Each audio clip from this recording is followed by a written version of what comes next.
Good Monday morning, everyone. I'm WSAZ's Kimberly Keggy. Thanks so much for joining us here on your Monday. I hope you had a fantastic weekend. We certainly had beautiful weather for it. I know that, my family, we really spent a lot of time outside on Saturday. It was hard for us to come back in because, it just was so beautiful out. And it was just such a treat for the weather that we haven't had in a very long time.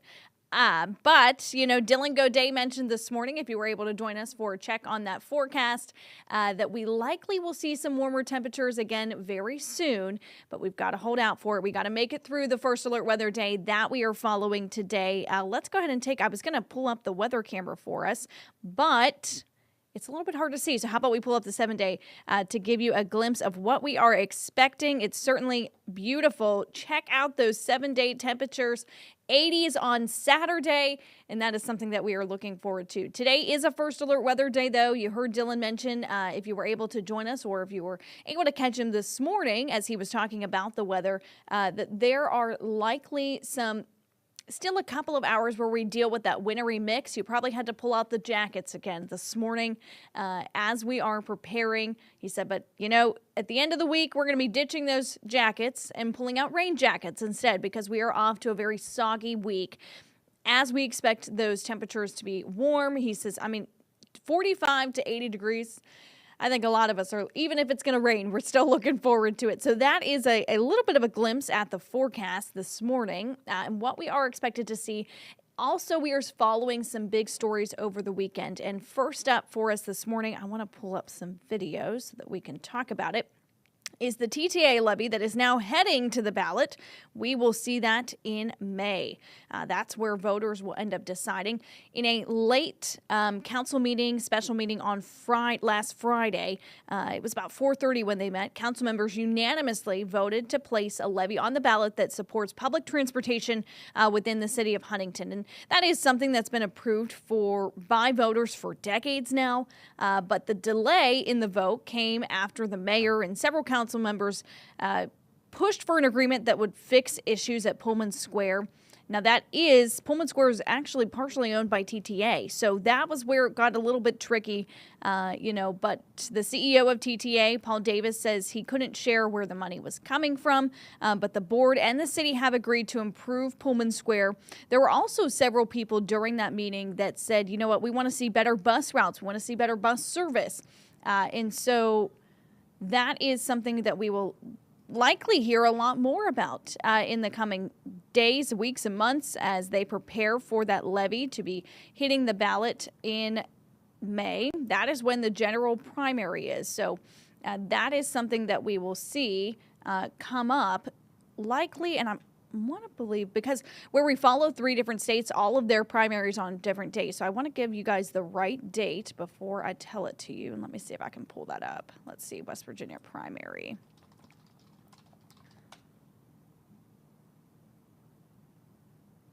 Okay, so the primary is May 12th in West Virginia, and that's when, people in Cabell County will be able to vote on that. That is a story that I wanted to make sure we got you an update on because I know a lot of us have been following it throughout the last week or so. And where that meeting happened so late on Friday afternoon, I think it kind of got buried over the weekend. And so I wanted to make sure we got an update for you there as we know that is a story that a lot of people have really kept a close eye on and we're wanting an update on. So also this morning, we are following an arrest that's been made. This one out of Logan County. And let's go ahead and pull up some details so we can talk about this. So this is Daniel Skaggs. West Virginia State Police arrested him. They say he's accused of sexually assaulting a minor for several years. So the investigation in early February, State Police say they opened it after they received a CPS referral for a reported sexual assault. It happened in the Ethel area of Logan County. Now, during that investigation, troopers say Daniel Skaggs, you see his picture here, he had repeatedly, allegedly sexually assaulted a child over the past 3 years. And so that is a story that we just got some new information on. Troopers went on to say that Skaggs was arrested last week, and when they got to his home, he took off from the area, ran into the woods. Troopers were able to track him down, though, and they arrested him without any further incident. So that is another story that we are following. Very busy weekend when you think about what has happened. Also, we have recently heard about the passing of West Virginia delegate Larry Crump. And so over the weekend, we started to see all different types of tributes and people remembering him as, he served the great state of West Virginia. He was originally from Berkeley County and represented that area up there. And so across social media, a lot of people have been pouring out their supports and just wanting to make sure that they were able to say thank you for all of his time in public service. He was a public servant for very many, many years. He died at the age of 78. And this over the weekend, like I said, we saw so many different people pouring out support. One of them in particular was West Virginia Governor Patrick Morrisey. He expressed his condolences on social media, saying, "On behalf of the First Lady and myself, we extend our condolences to Larry's family and friends, former colleagues, and all of those who had the privilege of knowing and serving alongside him. His legacy of service and his love for our state will never be forgotten." So, that has been a pretty big story, and we'll likely see over the next couple of days some more tributes. I also expect something on the House floor today as lawmakers are in the state capitol working, and so we'll likely see an update from them. But, this was just one of the many, many statements posted on social media as so many people were thanking him for his public service, the time that he really spent championing for Berkeley County and for the state of West Virginia. That has really been taking a toll on those lawmakers who were very close to him and state government officials who worked very near and dear to him. Also this week, we are following a bit of an exciting announcement, and I'm going to go ahead and pull up a graphic for you. If you need some lunch plans this week, well, how about checking out Restaurant Week in Huntington? It really supports a great cause. They'll donate a portion of the proceeds to promote the Huntington Compass program, and that program really, really helps out the first responders for Huntington firefighters and police officers. It promotes holistic wellness, along with providing a facility for first responders to help de-stress.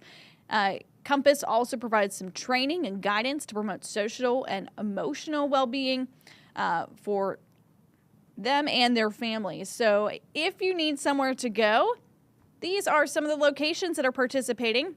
So we could literally plan out your entire lunch all this week. If you're out and about in downtown Huntington today, check out Buddy's All-American Barbecue.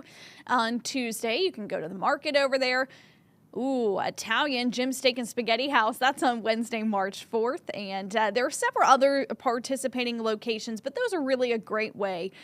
So it runs through Monday, March 9th. So those are some of the participating restaurants. It really makes it easy if you need a place to grab a bite to eat for lunch or, even dinner too.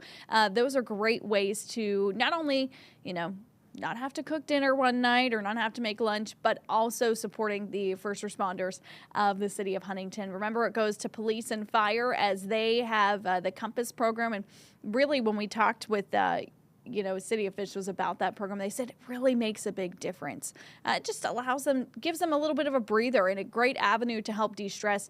They deal with a lot of stuff and sometimes very intense calls. And so it's so important for their mental health that they have a program that allows them to do that.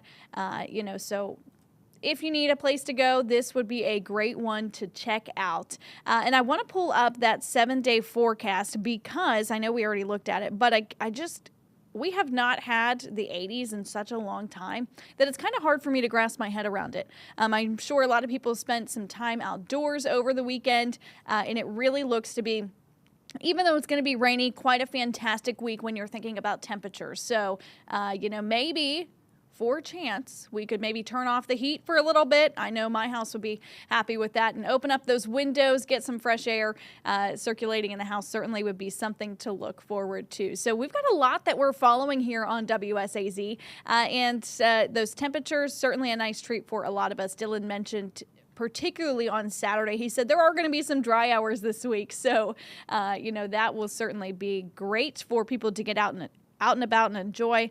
And we certainly appreciate you joining us here on WSAZ Plus. I hope you guys have a fantastic week. I am looking forward to those warmer temperatures. And so I think it all kind of gives us a little pep in our step, something to look forward to. So we certainly appreciate you joining us here, and have a great day.